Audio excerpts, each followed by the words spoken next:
Hey, anybody there? Hey, Jim. No. Hey, oh, there we go. Now you're live. Good evening, everybody. Good evening, Jim. Hello. On this, I don't know. Anyway, hey, how are you?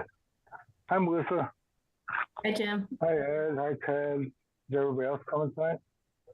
Through the chair, you're live on HCAM TV. All right, thank you. All right, I'm just letting a few more people in the waiting room here, and I'm going to hit record to start the recording. Recording in progress. All right.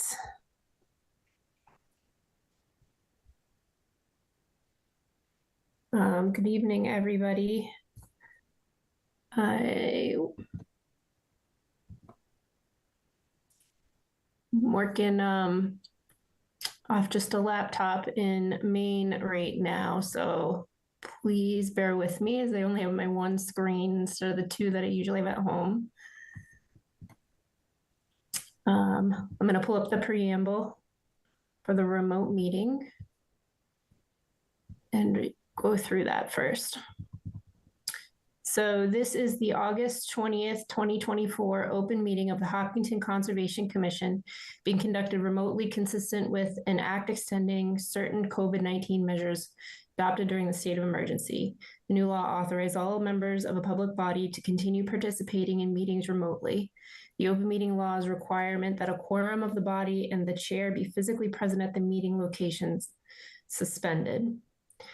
For this meeting, the Hopkinton Conservation Commission is convened by video conference via Zoom app as posted on the town's web meeting calendar and the Conservation Commission agenda identifying how the public may join.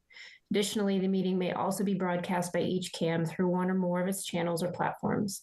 Please note that this meeting is being recorded and that some of the attendees are participating by video conference. Accordingly, please be aware that others may be able to see you and take care not to screen share your computer. Anything that you broadcast may be captured by the recording. Supporting materials that have been provided to the members of the commission for this meeting are available on the town's website. Meeting will feature public comment.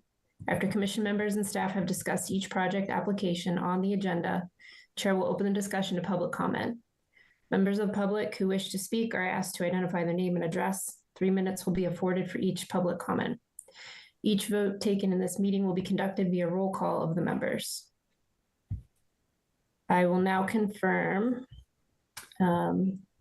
which commission members are present. So myself, Melissa Recas. Jim, you present? Present. Ted? Present. Ed? Present. Janine? Present. Matt? I know Matt sent a note that he'd be joining late, so I'm sure he will announce when he comes in. I'll now confirm staff that are present. Kim? Present. Anna? Present. And Joe? Present. All right. Got that out of the way. As we get started, so Kim's got the agenda up here on the screen, and just to everyone on the meeting, there's 2 hearings that have been continued. Hopkinton DPW Wood Street right away. This is the drainage improvements. Is continued to September 10th. And Hopkinton Stone and Garden at 28 Lumber Street, that is continued to September 24th. So neither of those items will be discussed tonight.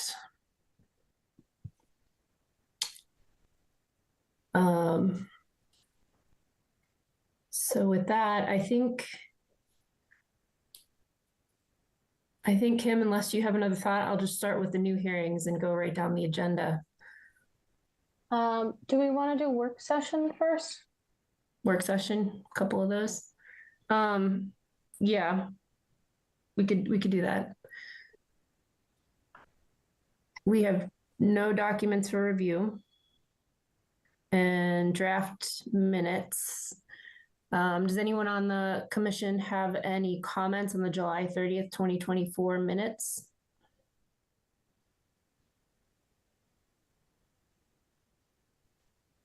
No. Want a motion? Sure. I'll make a motion to approve the draft minutes of July 30, 2024. All right, can I get a second? A second. All in favor? Aye. Yeah, I gotta go through the roll call here. Jim, Yes.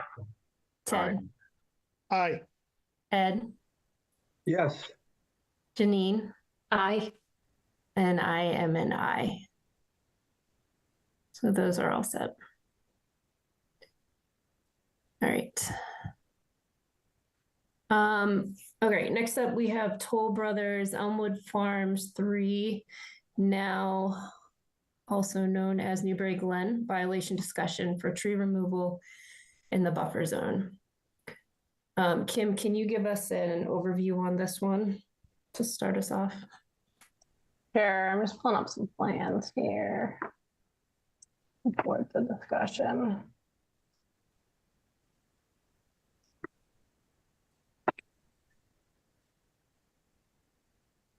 All right, so this is the Toll Brothers development off Blueberry Lane. I think where most of us are familiar.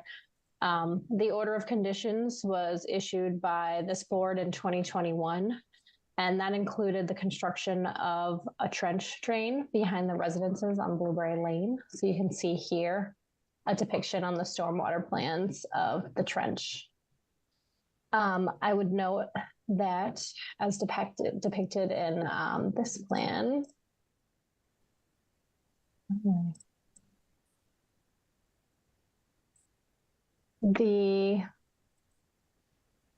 one of the lots that is slated to be under a conservation restriction also contains part of that drain infrastructure. So if we kind of toggle between, you see lot 42, the drain cuts through it diagonally and then comes down Adam Street and enters Blueberry. And then you can see here in the original CR plan, we have lot 42 in the original Paper Street, Adam Street, which was all slated to become conservation land. This conservation land area also contains an isolated IVW, which is the reason that tripped the need for the application in the first place. And under our bylaw, the IVW has an associated 50-foot no disturb and then a 100-foot buffer zone. I will note that town meeting did vote to approve a land transfer of this land. I'm not certain that that transfer has actually occurred yet, but that was approved as a transfer at town meeting. So what has happened is that Toll Brothers has moved forward, with their first steps in looking to install this trench. The commission conditioned the order of conditions such that this trench needed to be installed in the beginning of the project.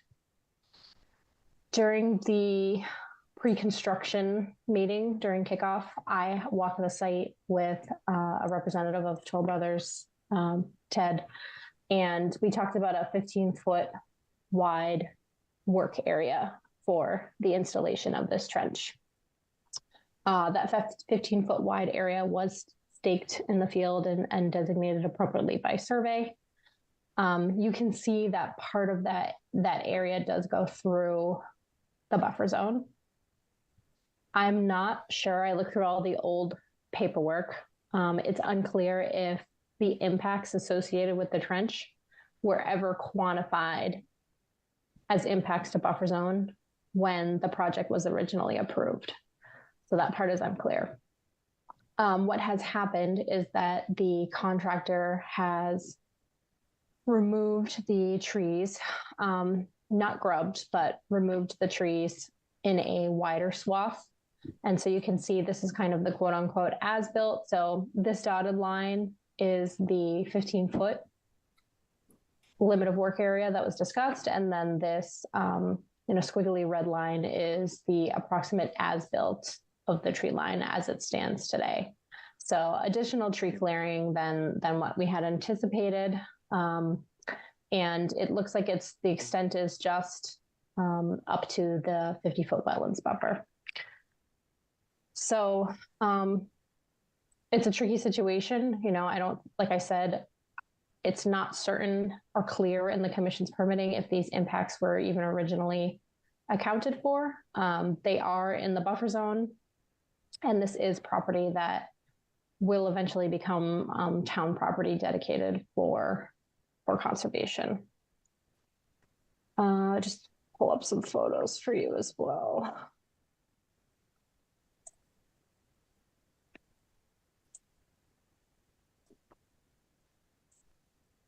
So I have not issued enforcement in this case, but I did want to have, this conversation as to how the commission was feeling about this and how the commission might want to see things moving forward.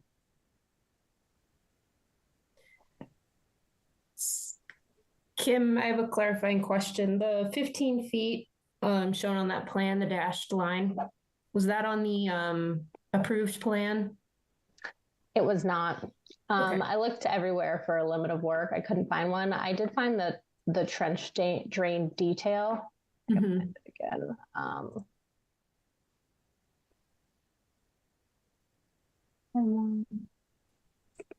what's on here?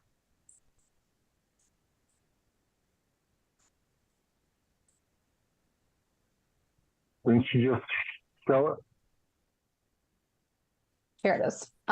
So it depicts the drain itself as 3 feet wide, and then there's actually was a berm permitted downslope of it, which is 2 feet wide. Mhm. This detail is not to scale, so if you're taking that into account, we've got at least 7 feet of total work area Mhm. between the berm and the trench of the actual infrastructure, not necessarily the work needed to install it. Mhm. So that, like I said, that 15 foot limit of work was something that was established by the developer as something that would be reasonable. And then it was, subsequently exceeded by about double. Yep. Do we have Mr. Merchant on the line here? I'm pretty sure I let him in. I wanted to see if he wanted to speak to this. I am here. Hi, everyone. So I think Kim had a good summary here. The lower clearing line, call it the line closer to the Blueberry Lane residences, was noted in the plans. The upper line was not. And when Kim and I walked back during the pre-construction meeting, I had thought that 15 foot was reasonable. The instruction given to the contractor was, use that as a guideline. And if you need to exceed it because you have a stump in the way or there's a rock in the way, you can bump it over. I think there are places where he exceeded that direction. But I also don't know that there was a limit on the outside. So, I'm happy to work with the commission to try and restore some of that area. Though I don't know that, as Kim was saying, it's a little bit tricky in that I don't know that there was a limit. I think they did exceed what we anticipated doing, however, so. Yeah, I think that, it's disappointing to have a whole conversation on site. The width marked out in the field, specifically with Kim and everyone to be in agreement, and then have a contractor just blatantly, ignore that limit of work line. It looks like it's pretty drastic in some areas, not just by a few feet. Looks like we're talking 40 feet in some areas. I know you said you didn't issue any violation yet, Kim, but I think we need to talk about consequences and mitigation here. This is the beginning phases of the project, and you know, we really need to have some trust in going forward here. Does anyone on the commission have any comments you want to add here? I think my first thoughts would be to collect more information on the number of trees that were cut down, identifying the size and caliber of those trees that were cut down outside that 15-foot or 15-foot limit of work, so that we can really understand what we're discussing here. If I may interject one more thing. One of the considerations that we had is the actual construction of this trench and how to go about doing that. An excavator needs to come down through this area, which is, roughly 15-foot wide itself, with, the need to spin, etc. And then we need a truck to be able to get by with stone to be able to dump on, the low side of it. So they're going to start to be able to build this. So you're going to start on Blueberry Lane and work your way back into the site. So stone needs to be on the low side of where they are. So I think part of the thought process was that, in order to get a truck around, it was made wider in places. I think that, like I said before, there are areas that exceeded that, but I thought the 30-foot was probably what was realistically needed to build this. And I know that's not what we discussed at pre-construction meetings. But, getting around the active excavator is going to be one of the challenges. Mm-hmm. Melissa, if he's done, I got a couple of things. First, this has to be a record of when an order of conditions was issued and the first violation. It's very disappointing. I understand needing the access to work on to construct the trench. What is most disappointing is that the applicant didn't put that on their plan and didn't ask for it in the first place. It's not up to us to have picked up something that they forgot. It's up to them to have put down that including the plan, access for the trench. Now, a question: was this all just hardwoods, or was there a lot of invasives in there? A lot of stuff that also came down, invasives, or mostly healthy trees? If you know, Mr. Bertram. So I can respond to both of those things. I think first, and maybe I ought to have said this, we weren't the original applicant and purchased the project with the permit in hand. Right.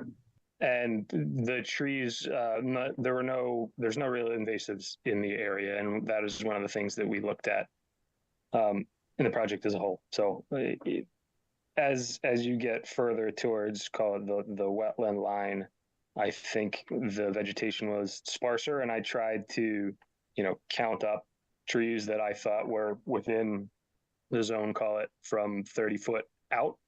And I have a rough estimate, but that was, me walking and estimating. So I do think we can collect some more information on what was cut. Okay, thank you. The stumps are still there. Yep, thank you. This is Ed, speaking as chair of open space. When I walked the property, there was not much in the way of invasives. I was quite pleased with that. I had misgivings about open space taking a piece of property that's going to have for lack of a better word, a pipeline. I mean, no disrespect, running through the middle of it and the disruption that it would cause to what's supposed to be an open space natural area. I'm sorry, but I'm a wicked tree hugger. And I find this exceedingly disappointing, and I will leave it at that. Melissa? Yes, Ted. I have a question for Mr. Marchant first, and then a question for Kim. Ted, if I may, through two projects, I think we've tried to have a pretty good and open relationship with you and Toll Brothers. if you were unless I misunderstand what happened, if you were in the field with Kim and agreed to a 15-foot wide, but in your head was thinking 30 feet wide was better, how does that happen? How do you not bring it up and have a discussion with Kim at the time? Or am I misunderstanding how that came together? So at the time, I came up with a 15-foot wide. I thought that was appropriate at the time. The conversations that went further with our contractor, as they were clearing, they said that they were looking for more. Now, I can't excuse that, right? I had the 15-foot conversation with Kim. And you didn't come back to say that the contractor is looking for more space. You just kind of it was essentially done at that point, unfortunately. Oh, it was already done. Yes. My question for you, Kim, regarded the pictures. There was some silt fencing in some of those. Was the 15-foot corridor marked off with the silt fencing on both sides, on one side, or is that silt fencing something else completely in the photos? Yeah, so the silt fencing is one side is the limit of the project extent. So the silt fence is on one side, on kind of the neighbor's side. Mm-hmm. It's the perimeter erosion control, and then the opposite side of the limit of work was marked off with field survey stakes. Okay, so when they pushed, I think that would be south and southwest to the red tree line. That was going past stakes, not silt fencing. Correct. I'm trying to understand what a contractor may have seen or not seen and ignored when they made their decisions. Thank you. Right. Well, Through the Melissa, chair. Sure. Oh, sorry. oh, go ahead. No, go ahead. Yes, Kim. I can't recall, Ted, if we talked about this before, so I apologize. But I guess my follow-up question is, what does this area look like or need in terms of long-term maintenance and access? I know what the top of the trench is going to look like, but is there a need for additional area to remain, say it's a grassed lawn type area so that future maintenance can occur? And if so, how big does that need to be? I think the original intention of the 15-foot was for just that. Mm-hmm. With the berm there, could we look for slightly more? Maybe, but I think that was how we generated the 15 originally, was for the maintenance access for it. Mm-hmm. And do you have any concerns, knowing that the water table is high on this site? And, obviously I'm aware that it's being managed on the main portion of the site, but in the absence of, I guess, having those more substantial stormwater BMPs, are there any concerns about additional BMPs needed just to get equipment in there to be able to construct this? Like, I guess what I'm asking is, what is realistic?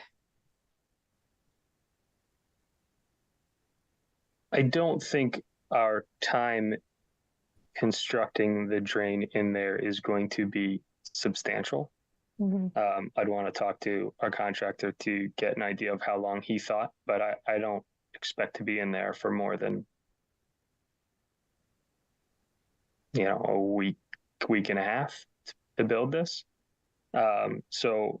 And then once it's complete and stabilized, I think that it controls the water. I mean, that's the purpose of this improvement. So I don't see a need for additional BMPs, with the exception of maybe silt fence on the other side. And just for the commission's benefit, the reason why I'm asking is because there's some really serious slipping and sliding of machinery on tracked machinery on some of these more controlled portions of the site as the trees are coming out. So it's definitely a challenging site. Although maybe a little counterintuitive, I don't know, the topography going from the wetlands toward the trench in this area, or It's pretty flat, but I'd say in general, yes, it's more heading down towards Blueberry, but it's generally flat and not, towards the wetlands significantly. Okay. I think my request at this point would be, Ted, if you can put together a plan that shows the trees that were cut, maybe put a 30-foot line on it, if that's what you think you need for construction, along with, the trees that were cut down, and then maybe propose some erosion controls to protect the trench until, if there is, areas that are mucked up by the trucks, so you're not getting sediment into the trench until it reestablishes, and maybe bring that plan back to the commission to take a look at. Do you have time to do that before you were going to, or can we do that before you proceed? Yes. All right. Before we go further, I'm sure there's some folks here from the public that I want to give an opportunity for comment, if there are any at this time. Through the chair, this is Ed. Can I make one more comment? Go ahead, Ed. Yep. Anyone else? I would have been far more impressed with the contractor if the contractor had said, hey, we got to widen this trench and there's a silt fence in the way because we want to widen it away from the wetland. The fact that they widened it into the wetland, I think, is a majorly strike against the capability and comprehension of the contractor. All right. Thanks, Ed. Anyone else on the board before I open up to public comment? No. Do you have any comments from the public? Yes, if I could. I'm Doug Onsi from 20 Blueberry Lane. Yes. Yeah, I watched the contractor do this, and there was an absolute disregard for the staking on the right side as they were coming towards Blueberry Lane. I'm not sure the equipment as selected could have maintained a 15-foot trench, but as it turned to the side to continue to just clear cut area, there was, it ran over the stakes. It absolutely cleared as much space to the right as it needed, primarily so it could turn back around and swing itself all the way back out the way that it came, and just continued to clear space. So if there was any instruction given that there was supposed to be a minimization of the tree clearance, it was absolutely not visible from watching the behavior of the contractor doing the construction. It was absolutely clear as much space, almost as badly as if you were creating the road, over the time in which it was done. So, and it's, really troubling to watch, because I think it creates a very strong distrust in the neighborhood for the environmental respect and respect of the community expectations for Toll Brothers as a developer and the contractors that they've selected. And I think the picture here really minimizes what it looks like as you walk it, and how visibly clear it is from the space that was clearly staked out as they laid on the ground after the equipment went crushing over it. And I think it is really important that there be some restoration or replanting to try to remediate what I think is just excessive damage done for the purposes of that trench, particularly if there's an expectation that there'll be just continued free reign for the purposes of building the trench in and around the neighborhood. Mm-hmm. Thank you.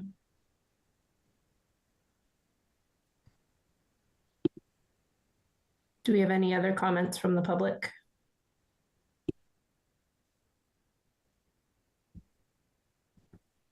Melissa, can I just chime in? Yes, Jim. I just want to say that was very well said. And that is the problem. It's the problem that we run into a lot. That is, contractors come out, the site contractors come out, and for whatever reason, something takes place that's not part of the plan that was approved, nor is it meet any of our expectations. So, well said. I forgot your name, or Butter. Thank you.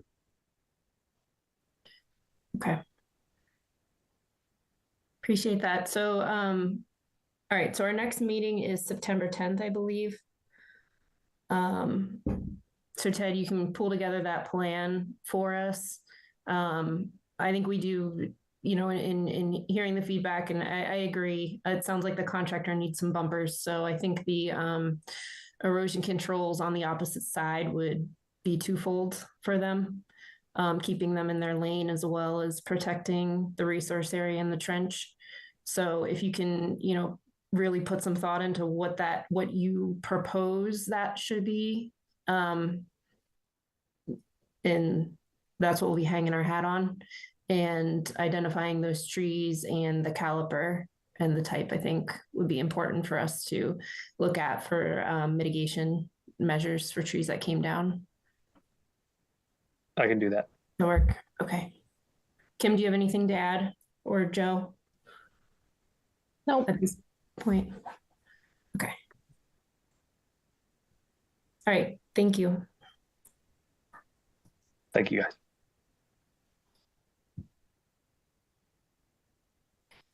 All right. So I think we jump to our new hearing now. This is Lee 0 and 30 West Main Street, and I'm going to need to read something to open this up. Let me pull. Okay. Public hearing notice.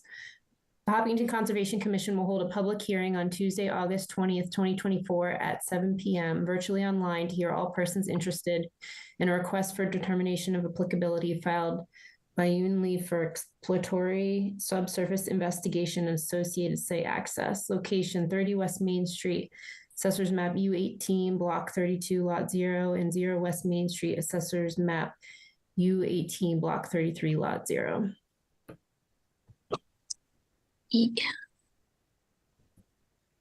Yes. Hi, Anna.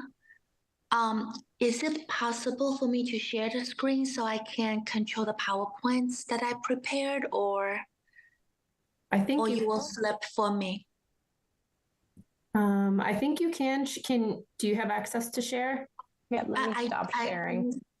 Thank you. Let me should be able to grab it now, Yuan. Yeah. Thank you so much. Let's see. That way I might be able to just, let me see what I can share. Yeah, can you see my screen? Yes. Can everyone see my screen? Awesome. Thank you so much. So, this is regarding, we are just trying to do soil testing.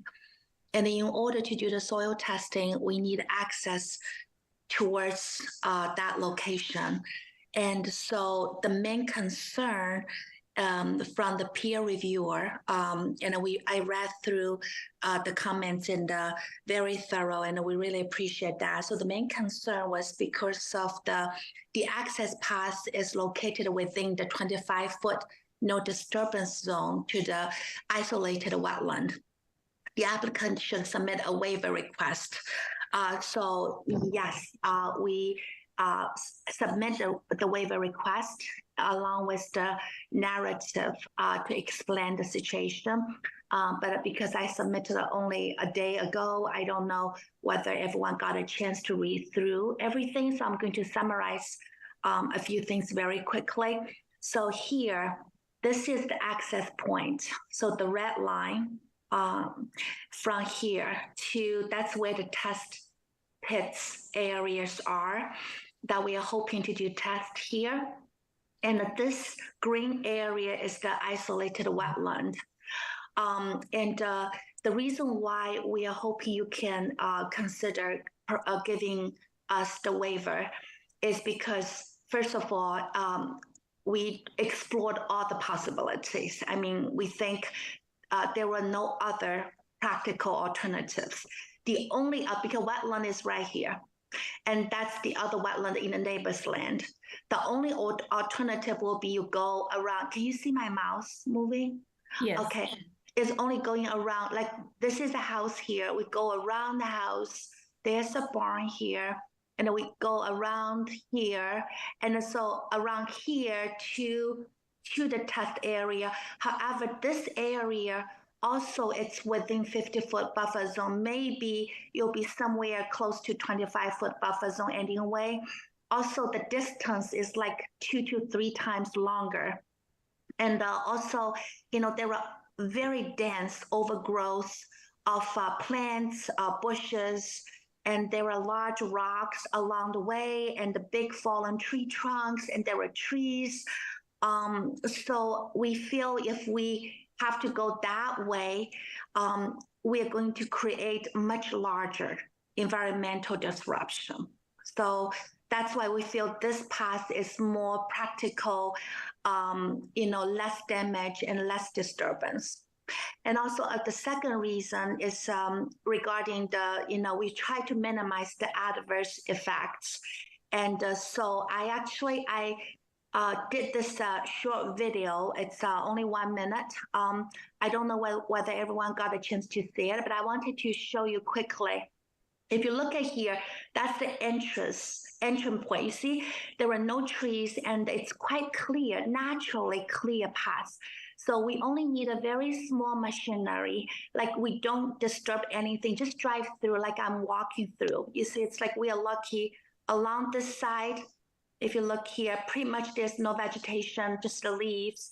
And that's the erosion control. We have not actually finished installing. I wanted to get your approval of the access path before we seriously do that. But you see how this naturally open area, the small machine just drive, that's the workers I hired to flag the whole path on both ways. So there won't be any miscommunication so that's where the test pits are.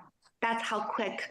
So I would say if you would allow this waiver, the excavator, they probably only need 2 minutes, 2 to 3 minutes to enter and 2 to 3 minutes to exit without much, damage, no permanent damage to plant roots or other critical components of wetland.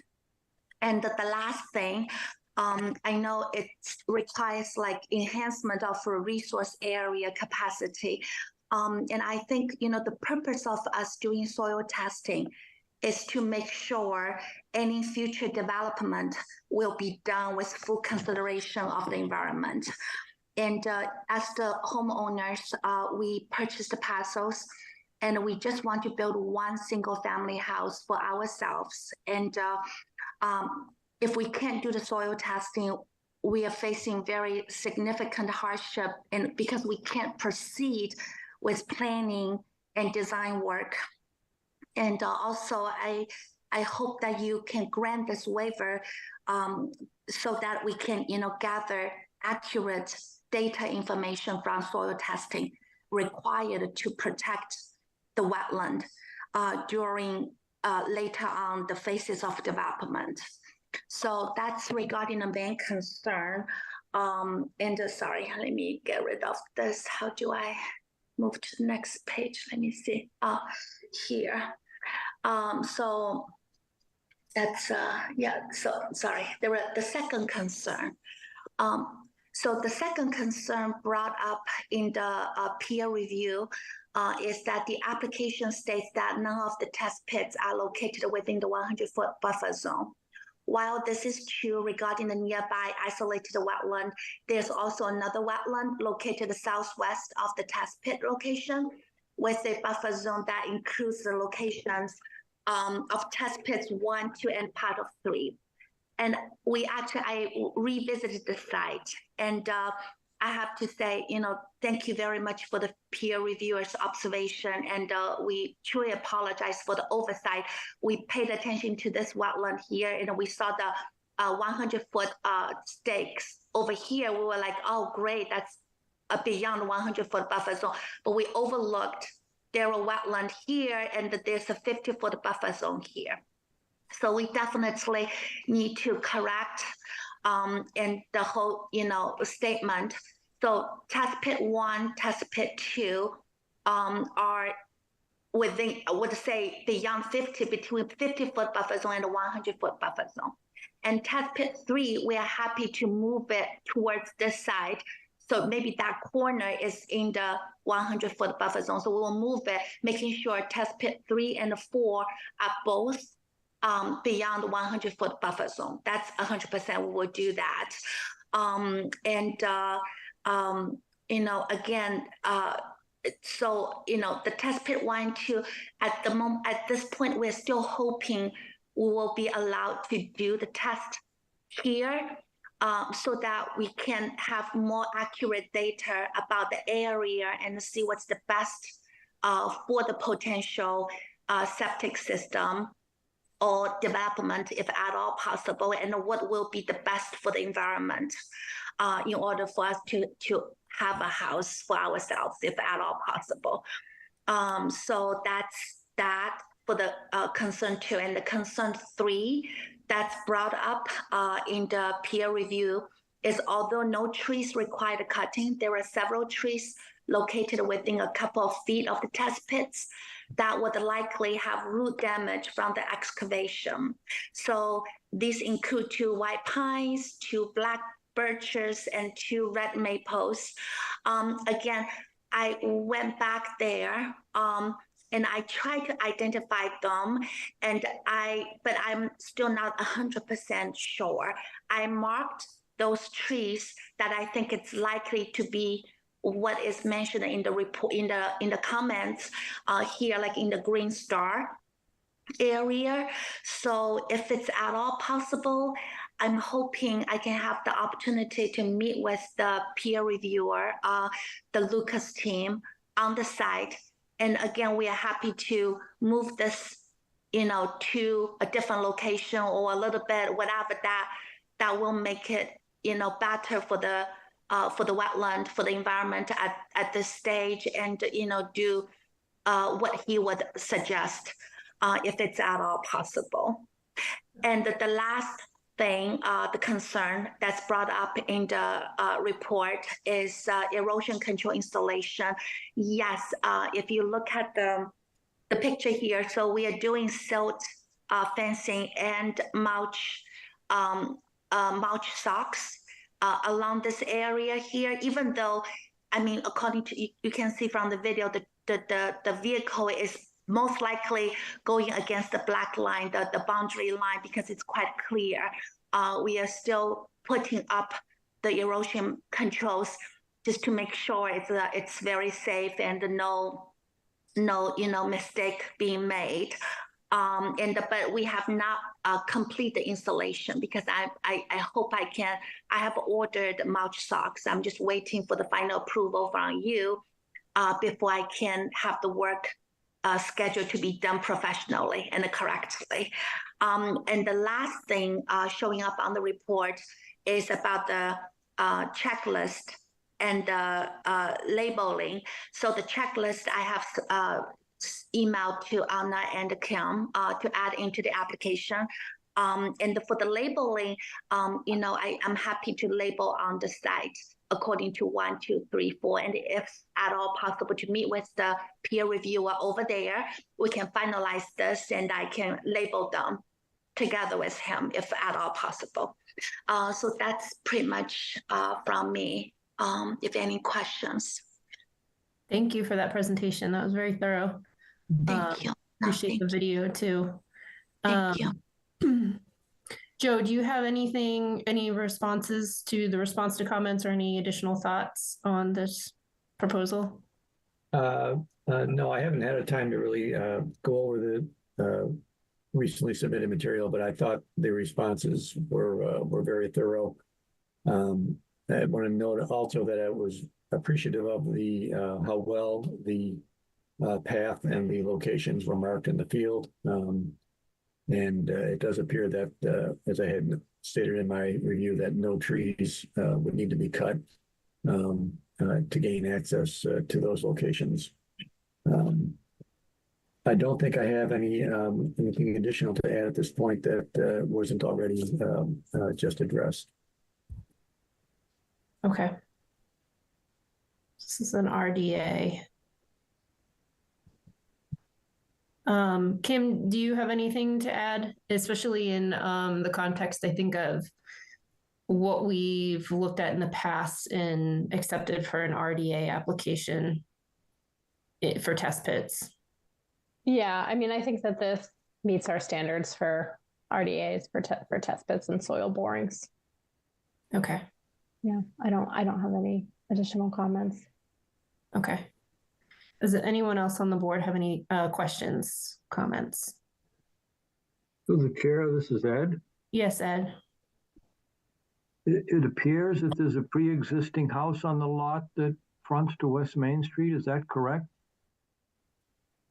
Yes. So right now we own this house, and we are our parents, when they get a little bit older, we are hoping if we can build a house down here. It's a small house, so our parents will hopefully can move into that house. This is so the lot line is somewhere around here. Between the lot, we are hoping to build our own house around here, but that's a long story. So starting with soil testing, to see how things are. Yeah, so we own this house right now. Yes. Mm-hmm. Okay, and through the chair again, my second question is, how do you propose to get to your house when it's built? I already passed the variance meeting and got approval. We're going to do, but again, it will require conservation committee meeting. That's another big, long meetings and preparation. But the proposal is that to have a shared driveway, like an easement coming along this way back to the house. And hopefully that's where the septic will be. That's where the proposed house will be. And again, by then, if the soil testing is approved, then we move forward and see how things are with the soil.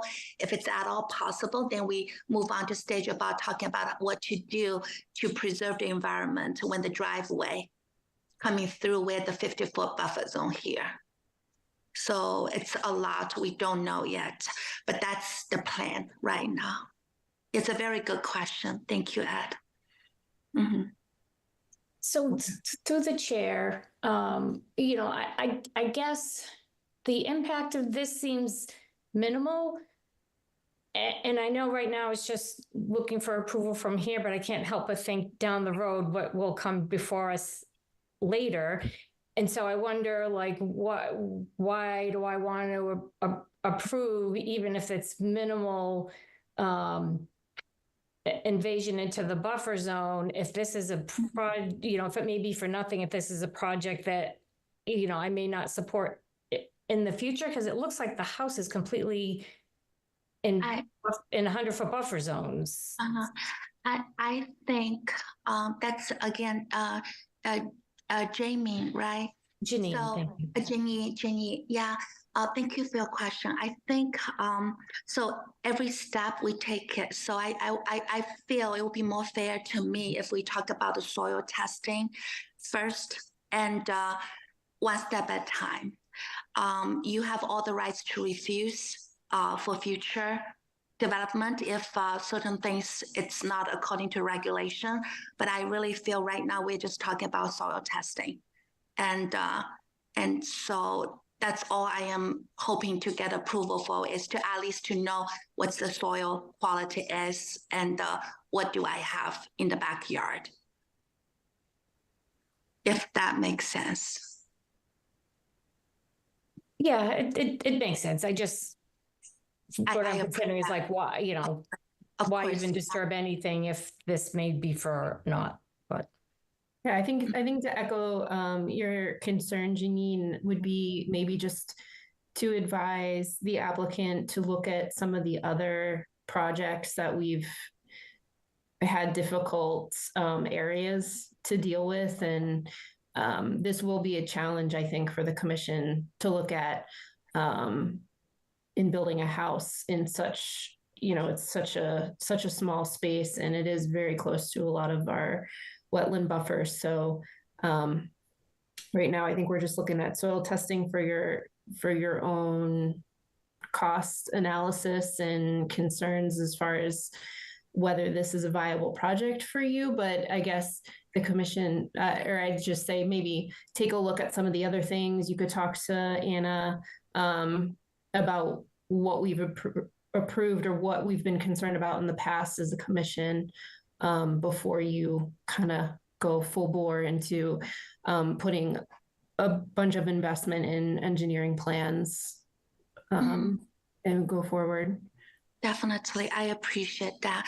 As Online and Kim both are aware, when we purchased the land and the little house, this has been about almost 2 years. We start with the wetland delineation, and then the variance, and then the all kinds of meetings, get the land divided.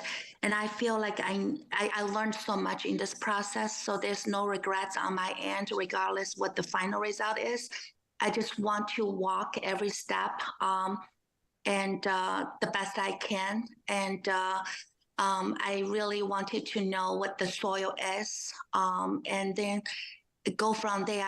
I feel doing the soil testing is not going to, ruin the environment.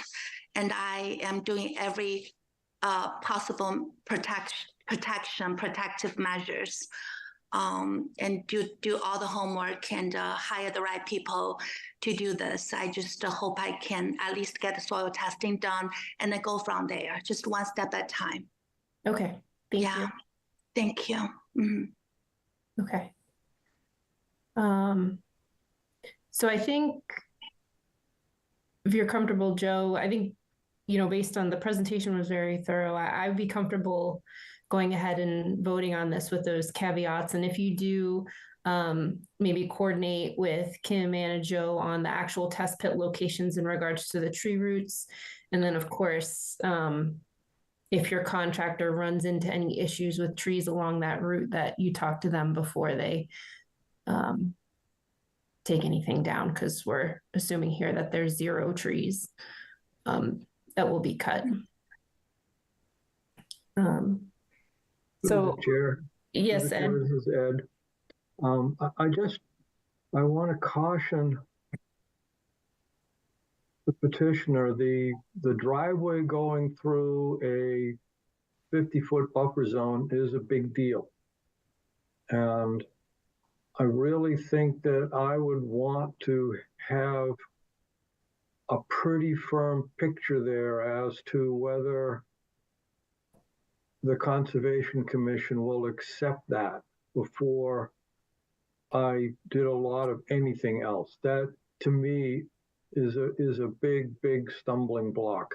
And I understand you wanting to do one little step at a time, but I think sometimes you need to look at the bigger picture and see which is the thing that's the make or break, and can I resolve that first? That's all. Thank you. Yeah, thank you, Ed. Very good comment. So here's the thing. I think if it's okay, I really want to discuss about if the soil testing fails, and I don't need to throw all the money looking into the driveway. So that's another issue on I hope you can understand. I definitely appreciate your thoughts, and I thought about this too. I mean, after spending 2 years, you don't know what I have been going through. I mean, but no regrets, because I learned so much, and it's a very good experience for me. I don't want to give up at this point. I just hope to at least get soil testing done. I have paid for the soil testing, and then realizing I have to do this meeting. I hope you can understand. Yeah. Mm-hmm. Okay. I think, yeah. Was there another comment?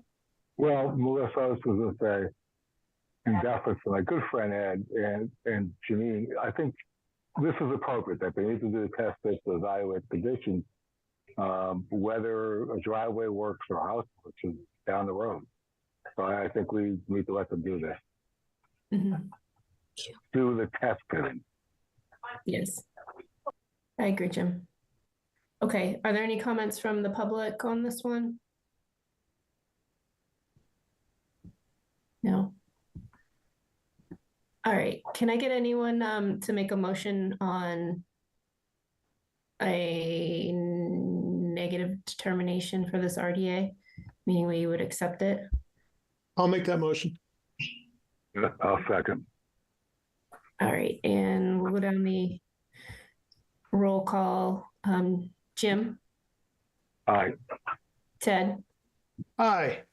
Ed, Aye. Janine, Aye. Matt. May I make a quick modification to Yep. the motion? Yes. Have Kim sign on our behalf and include the conditions recommended by Joe. Yes. Thank you, Matt. Thank you, Matt. And I am an aye. So you are all set. Thank you so much, everyone. I really appreciate this. Thank you. Yep. Good luck. Thank you. Have a good night. Yeah. All right. Next we have Through the chair, yes, Kim. Yuan, if you could stop sharing your screen, I gotta grab the screen back. Oh, sorry. Let me do Thank it right you. now. So sorry. Okay. Thanks again. Thank you so much. Bye-bye. Mhm.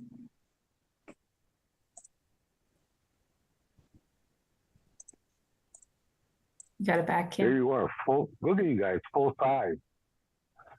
All right, got it. Okay. There we go. Good. All right, so now we have, this is a continued hearing, Town of Hopkinton for the Charles Wood School, notice of intent. I believe that the applicant has some updates for us.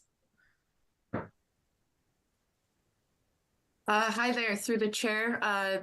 And for the record, Claire Hogeboom, wetland scientist with LEC Environmental Consultants representing the applicant. We are before you all today to just provide some updates since the last meeting where we opened this discussion on the during the July 16th virtual meeting. Since then, we had received the DEP file number on July 19th, providing some technical comments, mostly related to the stormwater management design, with a few other comments specifically addressing consideration to additional erosion controls on steep slopes and depicting snow storage areas on the plan. We also had received the peer review letter prepared by Lucas Environmental on July 25th, providing some additional peer review comments. And lastly, we had our site walk with the commission that was requested at the last meeting on August 1st. So we really just wanted to use this opportunity, since there was a lot of sort of outside information that was provided since the last meeting, to give the commission another opportunity to provide more comments and questions, especially following the site visit. I know that provided a lot more context to what we're talking about. But before we get to that, I did just want to summarize very briefly. We did review Joe's letter, and the team has been working in the background on providing written responses to his comments. But we also wanted to address one of the comments that I believe Commission Member Ed brought up at the last meeting, and Joe sort of reiterated in looking into the alternatives that are specific to the buffer zones. And specifically, Commission Member Ed asked a question about shifting the athletic field and sort of some of the central development a bit north to get work out of the buffer zone to that D series wetland. It's the centrally located wetland on the southern property boundary. So the team has managed to shift that entrance to the east, or the plan right of the rotary, a bit north, where the pavement now is completely outside of the buffer zone. And there is just grading proposed within that buffer zone now. So, you know, there might be other slight modifications to the plans. We still have not received stormwater peer review report from, I think, Ty and Bond has been retained by the planning board on behalf of the town for that service. So we have not received that report yet, but I just wanted to provide this progress to sort of facilitate this discussion tonight and any additional comments and questions from the commission. So that covers it for me. I'm happy to pass it back to the chair. Through the chair. Yes. Chris Eberly from Vertex, the town's OPM for the project. We would also be interested in hearing today from the commissioners on any of their thoughts from the site visit so that we could issue a full and complete response to any comments that the commission might have prior to your next meeting so that we can continue to move this process along. Obviously, the site visit is not a noticed meeting and discussion does not occur. So we would be interested to hear any thoughts that the commission members have. Absolutely. Thank you. Yes, and thanks for working on that driveway there. That's much appreciated, taking commission's feedback on that spot. I unfortunately was sick and not able to make the site walk. Any of the other commission members that were present, would you like to provide any comment or feedback based on the site walk? Everyone's being very quiet. We know you have a comment. Yeah, I wasn't there. but first I have a question. The roughly vertical dashed line that goes through the middle of the site, what does that represent? The thick black line that's stashed? Yes. I think that might just be, this is an overall plan sheet. So that would be sort of the cut sheet showing zoom in would be of the left side and another zoom in of the right. Okay. So my questions of the visit. Firstly, I thank all of those involved in making this happen. But my observations were 1 or 2 or 3. This is a wooded site that is supportive of a lot of critters. There were 3 hawks having an argument over dinner when we got there. We saw a deer running through the woods when we were in there. And this is no reflection on anyone here. I am just so frustrated that this town has put itself in the position that we have to build infrastructure on land that is A, supportive of wildlife, and B, that is not really conducive to being built upon. I am just extraordinarily frustrated. And I think I will leave my comments at that. Thank you. And again, I thank all of those involved in putting this together. Thank you. Thanks, Ed. Anyone else on the commission have any questions, comments, thoughts? Go ahead, Jim. So I was going to say I wasn't able to make it either. I was just going to say, just so I wasn't mute, I really appreciate the site walk. I don't think it brought up fresh concerns for me. I'm really happy that Ed spoke up and got the driveway moved. Thank you for that. It certainly helped me understand the project better. But I don't think it raised any fresh concerns or anything for me. But I didn't want to just be mute and let you try to guess what that meant. Thanks, Ted. All right. Any other questions, comments on this project from the outside of the commission? Anyone from the public? Nope. Okay, Joe or Kim, do you have anything to add? I think we're just eagerly awaiting that stormwater review on all fronts. Yeah. I don't have anything to add at this point. Okay.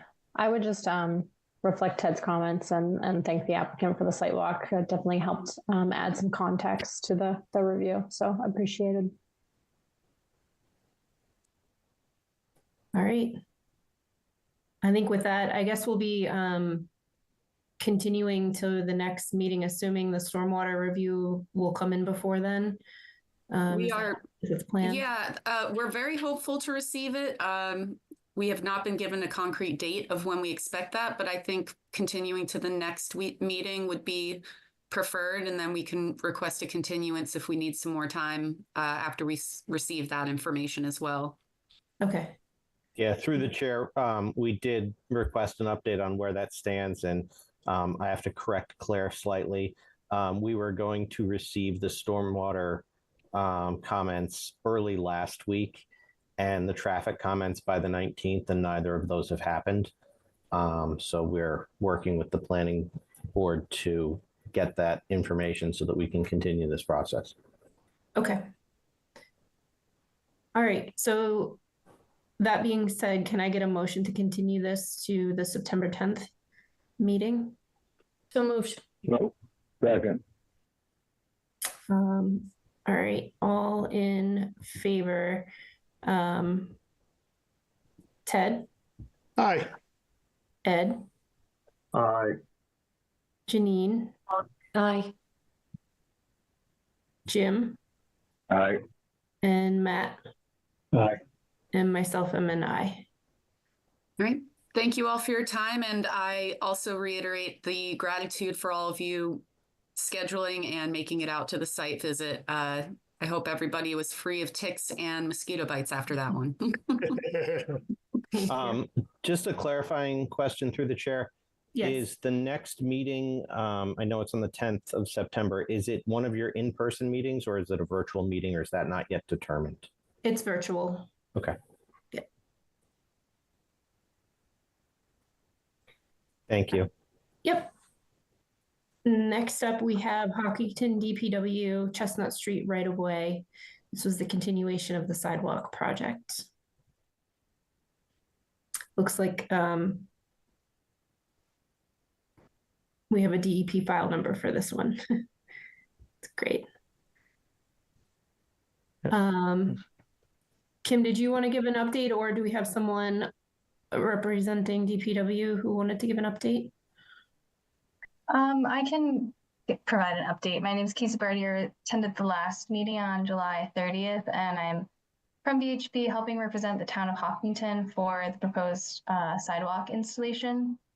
So following our original public hearing on July 30th and Lucas Environmental's peer review, both received on July 26th, and then we submitted revised set of plans, and then we received another peer review letter on August 14th, and we have sent revised plans and provided an official response to all those comments.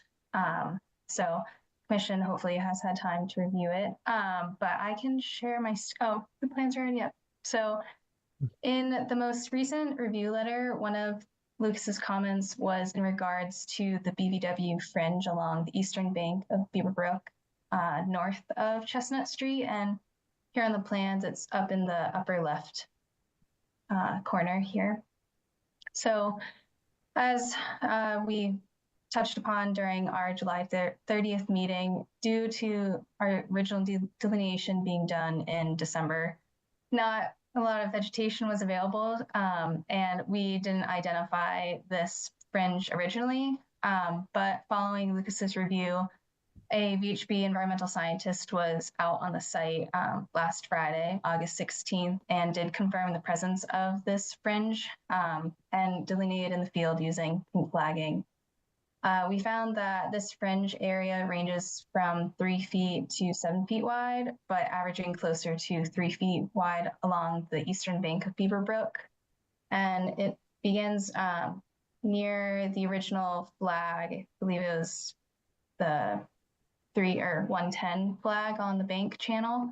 And we also identified that the area surrounding or outside of our newly delineated fringe area, it does support wetland plants that are commonly associated with wetlands, such as sensitive fern, but the soils in this area that we found did not have any indications of being a hydric soil. So on the plans, we have updated the 50-foot no disturbance zone, which it pushes it out slightly further east and south of what was originally shown on the plans. And in this area, the work would involve the reconstruction of an already existing sidewalk here. Yep. And basically this sidewalk is pre-existing. The only work that we would be doing is reconstructing it to accommodate for a new pedestrian curb ramp. And as the entire goal of this project is to improve pedestrian connectivity along Chestnut Street, and given the minimal impact or increase, well, we don't feel that this fringe and the updated no disturbance zone will have any effect because impervious surfaces are not increasing as it's already paved, already a sidewalk. We're just reconstructing it to, again, make that ramp. Then another comment from Lucas in the most recent peer review was an invasive species management plan.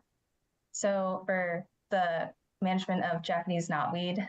So a management plan was provided to the commission in our response letter, and it discusses the potential of herbicide treatment for this plant during construction.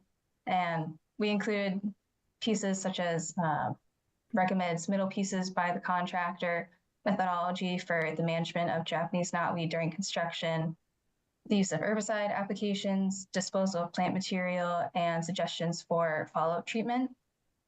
And again, this plan was developed by VHB, but for use by the town's contractor of choice whenever construction were to begin.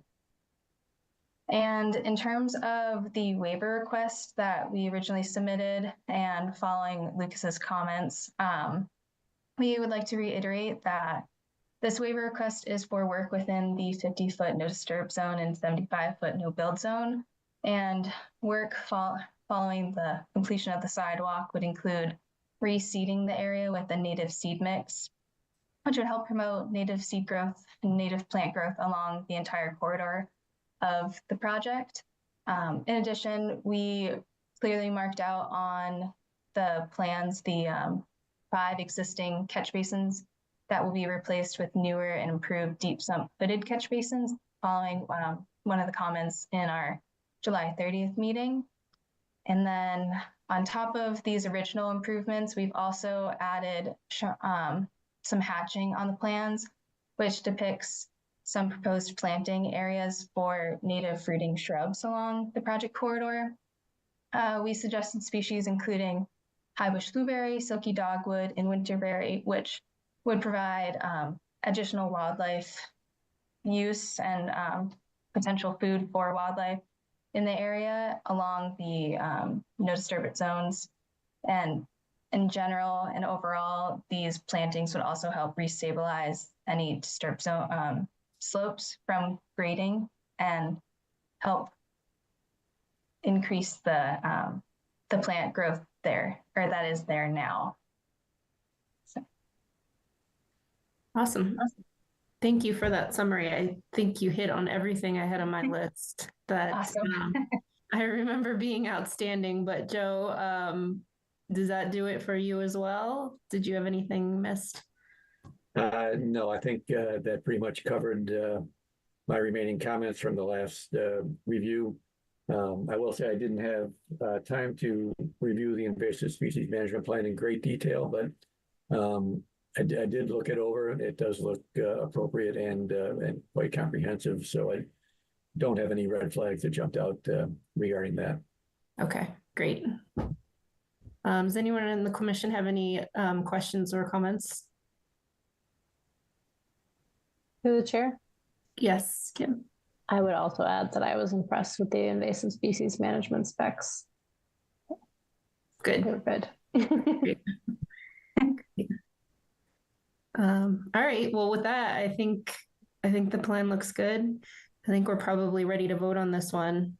So can I get a motion to approve this proposal along with signatures by Kim? So moved. And a second. Chair? Yes, Kim. Maybe signatures by Kim or Anna. Kim or Anna. So moved as amended. And seconded. All right. Roll call. Matt. Aye. Janine. Aye. Ed. Is that Ed? That's an I. Ed. Yep. Jim. Aye. Ted, Aye. and myself, am an I. So you're all set. That's Great. unanimous. Thank you so much to you and the rest of the commission. Thank you. Yep, good luck on the project. Thanks. All right. That finishes off our hearings on the agenda. Next up, we have Prime Properties Highland Park request for 2-year extension permit. Kim, do you want to give a brief overview on this one? Yeah, I'm actually going to bump this one over to Anna. Okay, Anna. All right, so DEP file number 1881186, originally issued by the commission back in September 2004. This is the applicant's 8th request for an extension permit. The order of conditions was for the roadway utility and drainage associated with the Stony Brook Road, not officially extension, but the extension of Stony Brook Road.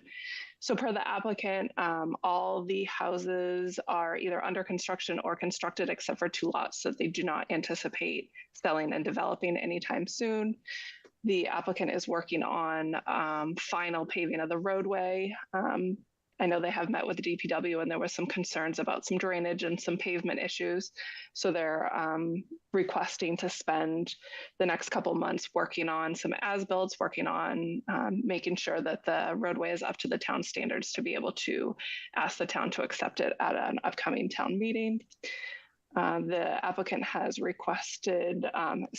mentioned that there's some basin cleanup that they would be doing as well before asking the town to accept the roadway and drainage stuff. And I think that is about it. So as was stated on the agenda, the applicant is requesting a 2-year extension permit at this time. Okay. Through the chair? Yes, Kim. Anna, would you recommend issuance? Sorry, yes, I would recommend issuance based on what the applicant has requested, based on the feedback we've received from the DPW regarding some potential concerns with the pavement and the drainage issues that are out there right now. So I would recommend allowing the applicant time to correct those. Okay. That makes sense to me. Does anyone else have questions or comments on this one in the commission? No. All right, can I get a motion to approve a 2-year extension of this permit and allow for signature by Anna and Kim? Or Kim, Anna or Kim? I'll make that motion. I'll second. Second. All right, all in favor? Matt? Matt? Janine? Aye. Ed? Aye. Jim? Aye. Ted? Aye. Go back to Matt. All right, and I am Away. I'm an I. Love Matt abstain from this one. Or not vote, not present. Okay, thank you. Next up, we have 163 Saddle Hill Road violation discussions for unpermitted landscaping business. I can take an intro on this one. Okay, thanks, Kim. Sure. So on May 31st, the town zoning enforcement officer issued a cease and desist relating to an unpermitted landscaping storage operation at 163 Saddle Hill Road. At the time of the cease and desist, the building inspector did request that the landowner remove the piled landscaping debris from the premises. And so that is the status of the site that you're seeing in these photos.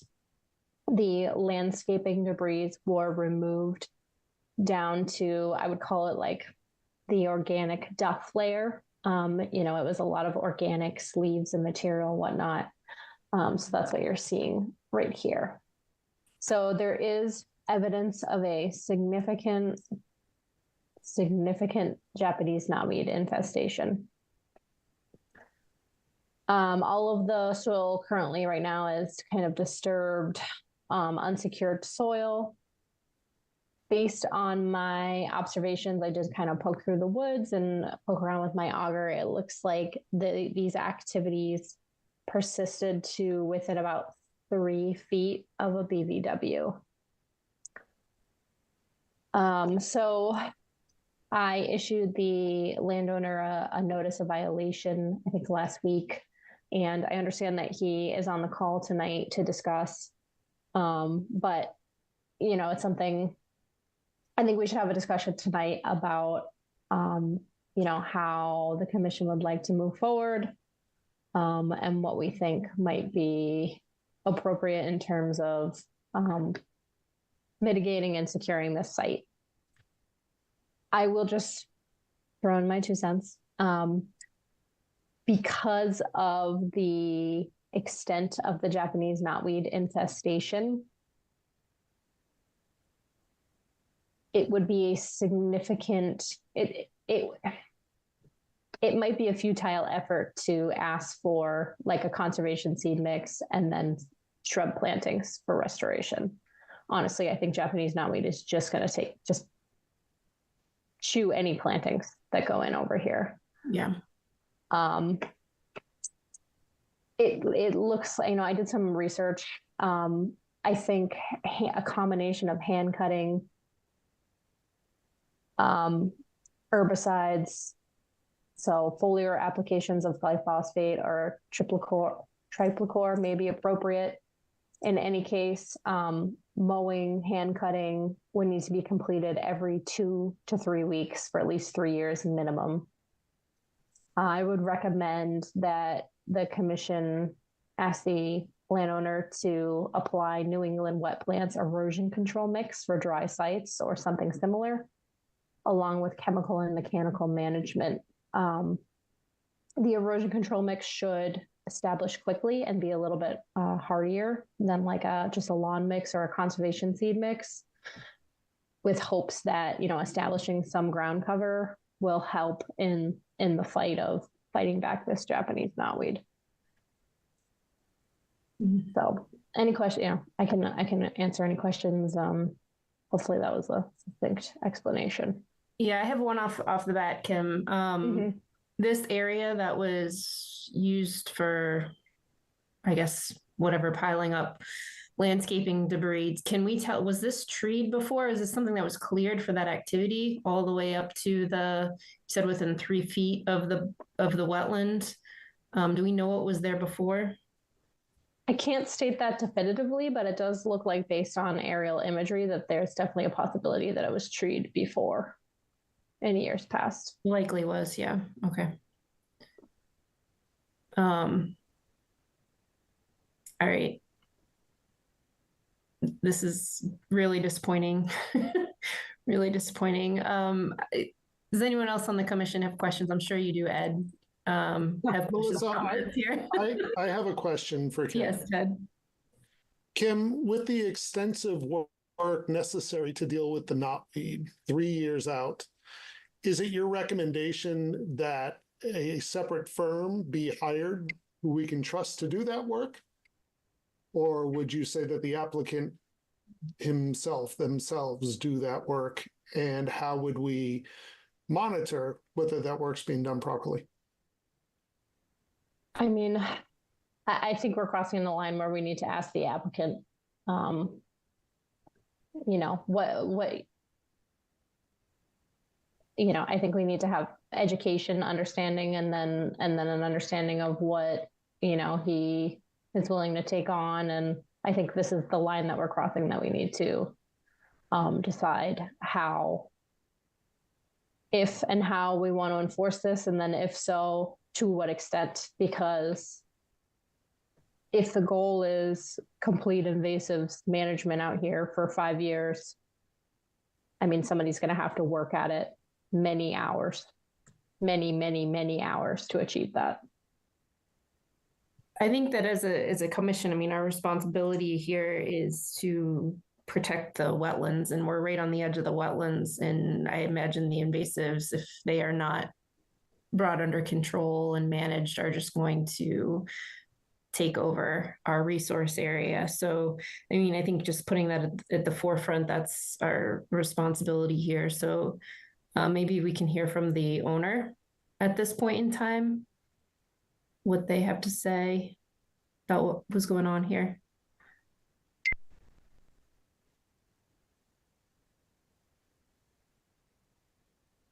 Do we have the owner on the call? Lucia, are you able to, Hello? There you go. Yeah, hello?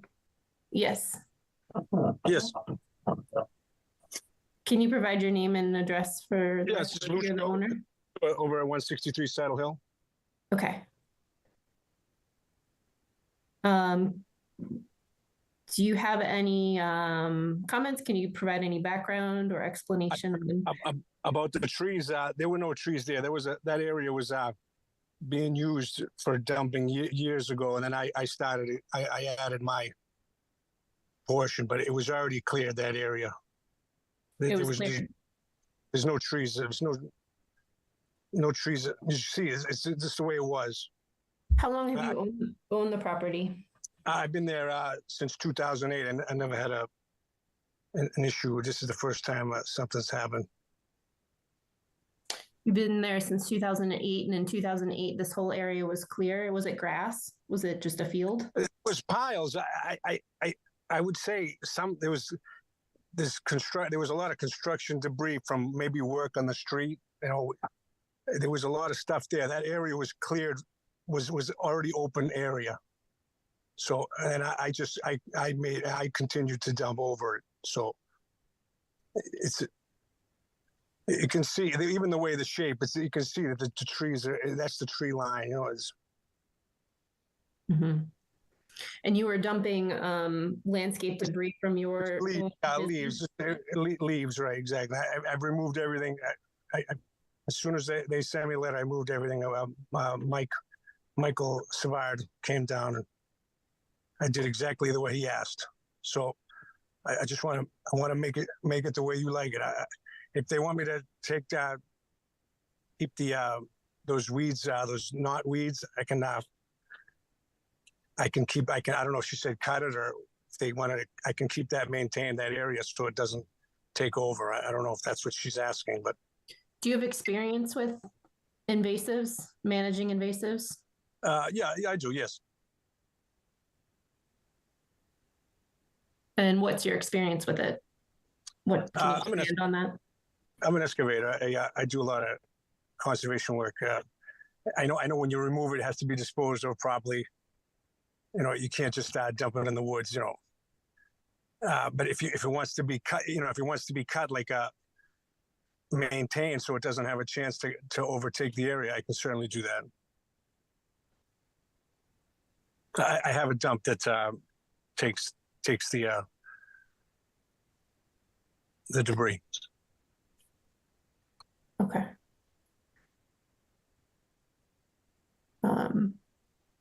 You know, you guys can come and check whatever in 2 years however, I don't know how whatever. I'll do whatever you ask. All right. And what is your intention for this area going forward? It's not the only thing that the kids used to drive around with the bicycle. You know, that's about it. It's way in the corner. It's not in the center of the property. Mm-hmm. That's the only activity that ever went on back there. Yep. Okay.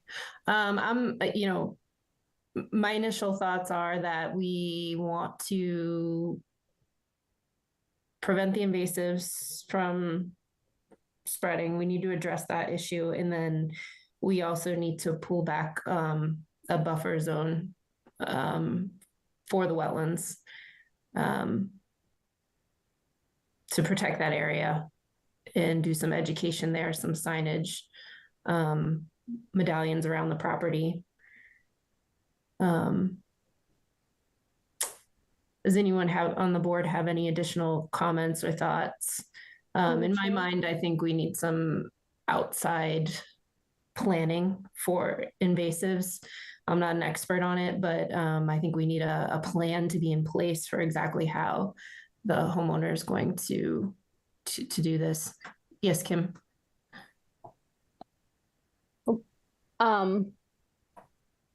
I guess what I was thinking in my mind was possibly a restoration enforcement order. Mm-hmm. And we could specify that this area be mapped.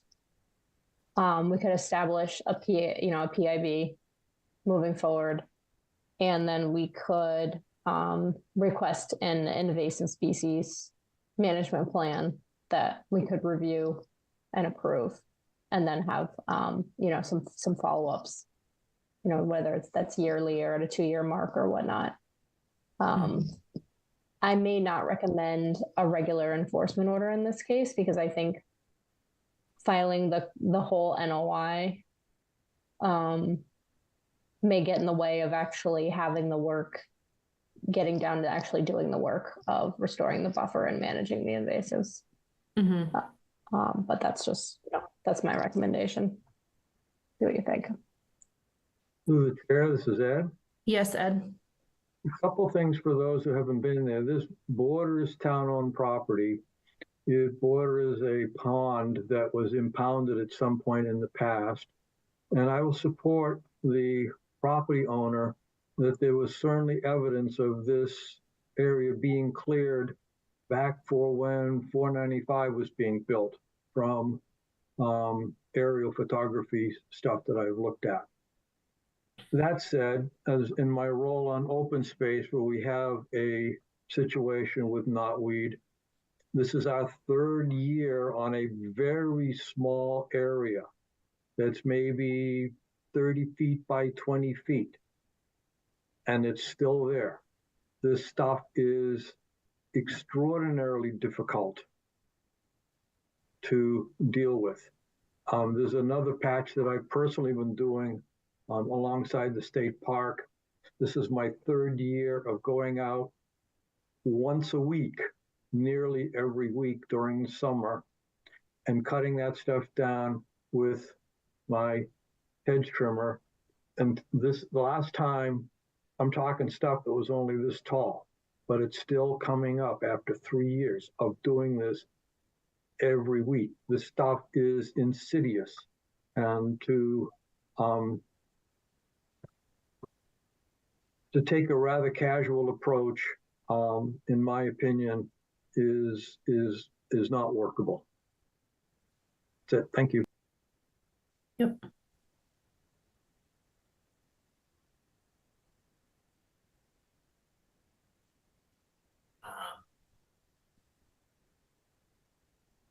All right. That being said, I like your proposal, Kim.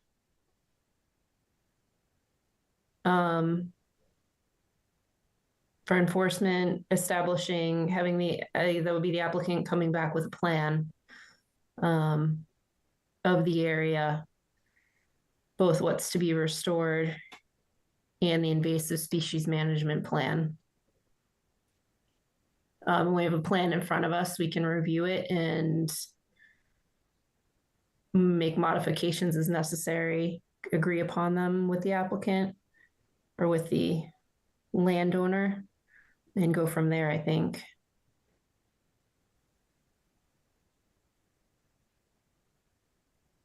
But like you said, Kim, I do think time is of the essence here. Obviously, we have a big open area right now that we need to get established. So if there's an interim measure to put down some seating, like you said, while we work out this plan, I'd be in favor of that too.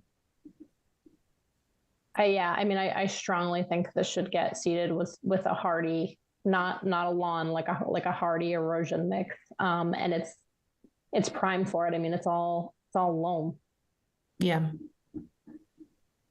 Okay. Mr. Lucio, can you work with Kim on what that appropriate mix of seed would be, and apply that as soon as you can to stabilize the open area? Yep. Absolutely. That what is it, erosion control, whatever mix. I'm sure she has spec. I can get whatever. I was going to hydroseed it with the seed, so it'll grow right in. Yep, if you can do that, and then also work with Kim and Anna on, I imagine, you'll issue a letter, Kim, with some direction there on exactly what we need in regards to a plan. Okay, absolutely. Just let me know. I can find out from her what's the mix, and then I'll get it. Okay.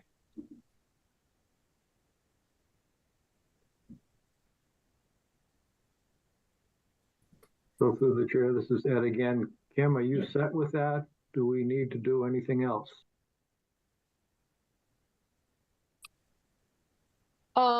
Would you like to review the restoration enforcement order before I actually issue it, or do you want me to just draft it up and get it sent out?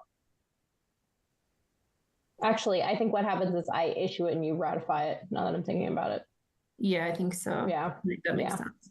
Okay, we'll do So if that. you can get that, yeah, for our next meeting. Yep. It's been a hot minute since we did enforcement. Comes in waves. All right, thank you, Mr. Lucio. We'll be in touch. Thank you.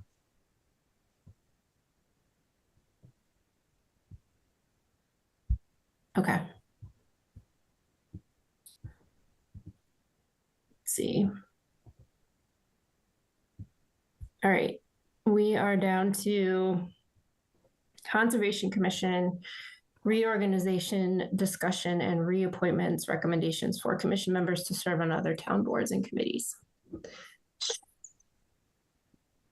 So, as you all know, I think Kim notified everyone on the commission that Jeff has resigned from the commission. Fortunately, I'm very sad to see him go. Jeff had what 20 plus years on this board, and he did a great job leading it. So best of luck to him, and we have some big shoes to fill. So this is where the commission reorganization discussion comes in.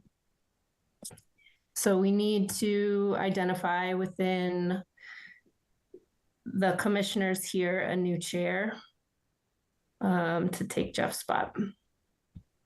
Are you looking for nominations? That's quick, Ted. Yes, unless anyone, yes, we're looking for nomination. Unless anyone specifically wants to volunteer, we'll take nominations. I would like to add, I nominate you. I second the nomination for Melissa for chair. Who was the first? Was that Ed? I'll be Yeah. first. We're going backwards. Everyone's so quick to nominate. All right. I will accept the nomination. I guess we need to do a roll call vote then on that. So going down the line, Janine. Aye. Matt. Aye. Ted. Aye. Jim. Aye, and thank you for accepting that nomination, Melissa. Wasn't easy. All right, and Ed. And I'm an aye, and again, I echo what Jim said, and I echo what you said in reference to Jeff. He has been incredibly supportive of me personally in my time on open space. I really, really appreciate his handholding.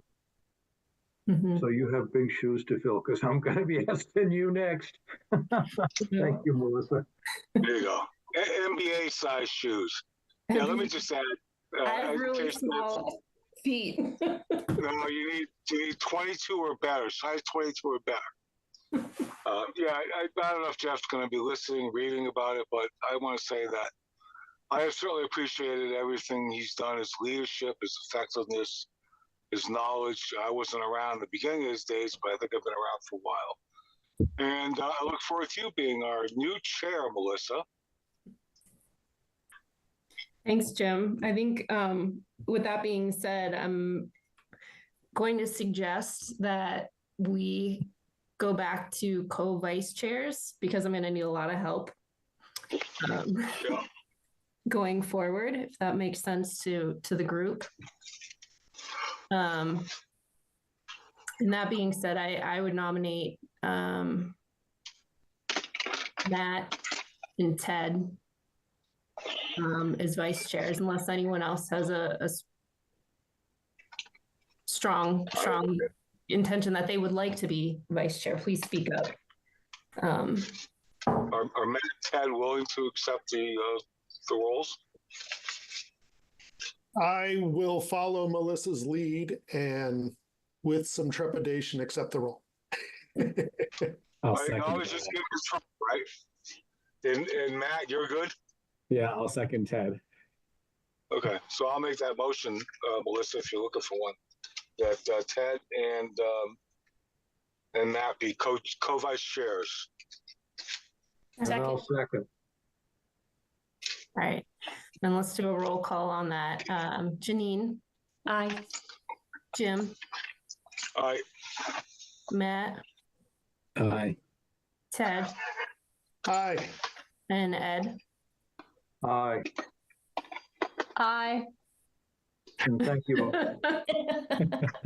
Thanks, Kim. Aye. All right. Reappointments and recommendations for commission members to serve on other boards.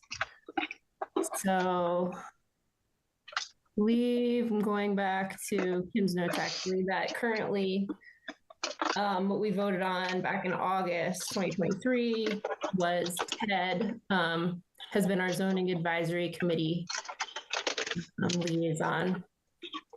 Ted, are you up for continuing that role? I am, especially as the zoning advisory committee has plenty of work in front of it over the next few months, and I've been the chair this past year, so yes. Okay, awesome. Open space, Ed. Yes. Yes. Jim, are you still up for CPC? Absolutely. Yes. Great. And Janine, TCMC? Yes. Yes. Okay. And Melissa? Yes. In case it's not on your list, I've also been the liaison to the Upper Charles Trail Committee, which has not been totally, well, it hasn't been dismembered, dismantled. As a matter of fact, I think we're meeting this week. So in the interim, until some decision's made, I would like to continue as liaison to Upper Charles Trail. Okay, that's awesome. Thanks, Jim. Or a full member? No, I was liaison, right. Okay, I'm not liaison on CPC. I'm a member appointed by Concom. All right. Yeah. Now, do we have to do anything, by the way? Yeah, Kim, do we vote on those, or is that just? I think that's enough. It's enough. Do we have to get sworn in again? No. Do we have to get sworn in again? I don't think so, right? I don't know, but we can follow up with you on that. Yeah, okay. I don't Through the chair. Yes. So typically we write a letter just reiterating what we discussed at the meeting tonight. Some of them are actual appointments, others are recommendations to the select board to appoint certain people. Yeah. So we'll follow up with those letters to the different people that need to get notified of the commission's decision. So we'll make sure those go out shortly. Okay. Okay, cool. Thanks. And by we, she means Anna. That's why I didn't know what happens, because Anna's been doing it in the background for years. Yeah, then on that note, since we've reorged, we now have a vacancy on the commission, obviously. Do either you, Kim or Anna, know when that position opens, or if that's posted yet, or how the procedure for that? Through the chair, I know the town manager's office and the town clerk are both aware of the vacancy. I have not heard of anything. I think if commission members have somebody that's of interest, they should fill out the form online through the town manager's office. But we can also double check with Vithuta and Elaine and find out if it's scheduled on an upcoming select board meeting or not yet. Okay. Yeah, so if folks can get the word out on that, I do have someone in mind who I talked to who would like to apply. So I forgot that is just a general form online that I can forward along. So I'll look that up and send that to her. Through the chair, this is Ed. I've been beating the bushes. I've laid the guilt trip on one party to no avail. So far, I've got one person who hasn't said no. I had a very eager yes, so we'll see, Ed. We can tell them both they got a chance to get their application in then. See what happens. But no, seriously, if anyone knows anyone else who might be interested, get the word out, because I feel like it happens pretty quickly and you never really know when it's put on the select board agenda. It happens, kind of surprises me sometimes. Yeah, I'm glad we have some people that are interested, or at least one that's interested, so that's good. Yeah. Okay, and then Kim, What? This is your last meeting, right? No. I'll definitely be around for September 10th, possibly September 24th. Okay, good. Yeah. Maybe October. No. TBD. We're going to see how things go. Definitely September 10th and September 24th. My birthday's October 6th. Can you stay till then? The meeting's not to the 8th, so. Melissa? Yes. I'd just like to say, Kim, you can't leave. You have to stay. You didn't know that you signed an indefinite contract. Thanks for everything you've done, Kim. It's going to be tough again. Do we have any idea? I mean, has anything been put out, or will it be put out soon, say on the MACC board, or which I assume we do normally? Do we have any prospects without naming anybody? So I'm currently working with HR to do some tweaks to the job description, and I would expect that will get posted very soon, like even before I'm officially gone. And I will make sure that gets posted to MACC and probably MSMCP, which is the agents kind of networking group. So while I'm here, I'll make sure that they try to get that to some avenues that I know are gonna get the attention of other conservation agents. And I do want to say that it has been both a privilege and an honor to be your conservation administrator, and I loved every 90 out of 100 minutes doing it.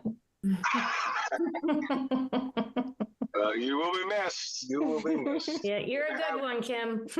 Have you and Jeff leaving at roughly the same time is a big hit, but we'll get through. Yeah. And applicants hopefully will be patient and understanding and all that. So. Yeah, I feel very fortunate to, Kim, I'm so glad that we've had you for the time that we have. I would take, a couple of years versus none any day of the week. Because I think in the couple of years that how many has it been? Time flies. 3.5. 3.5. Wow. Yeah.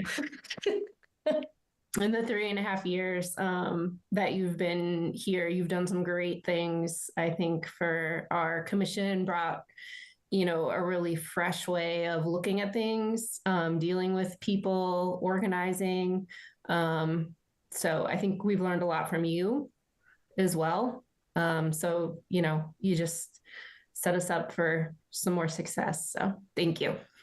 I appreciate it. And good luck. And you're going to do great. Thank you. Through the chair, this is Ed. Yes, Ed. I have a request. Sure. Don't often make requests. I have a request. Okay. Oh, At some point in time, Kim will have her last official meeting with us. I request that it be a meeting in person and not a Zoom meeting. I'll second that. I think that would be great. If at all possible. Yeah, I don't, unfortunately, I don't know if I can say that I can accommodate that until I like kind of know, how things are going. Unfortunately. Sure, be that way. I don't know if I'm going to be in Boston, but I could certainly get you an update once we get further into September.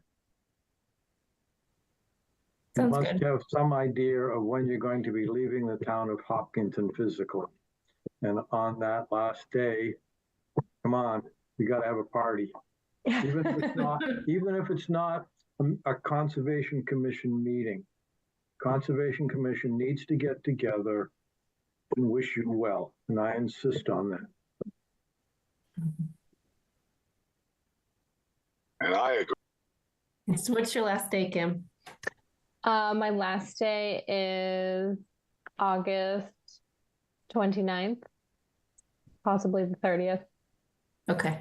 I'm sorry. I thought you heard you say August. That was a mistake, right? That's my last physically in Hopkinton day. Holy moly. Yeah, but if we plan ahead, I could probably make myself available at some point in September. So Matt, if you still have any dinosaurs, you need to get to Kim. Oh yeah. I got a whole pile of them. It's the 29th. Super accepting dinosaurs still. Okay.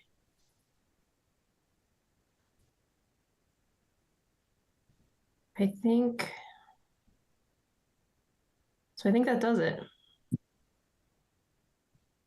I'll make a motion to close the meeting. Second. All right. All in favor, Jim? Aye. Matt? Aye. Ted? Aye.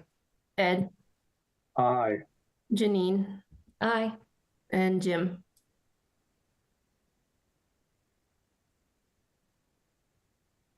Jim? There was an aye, but he's on mute.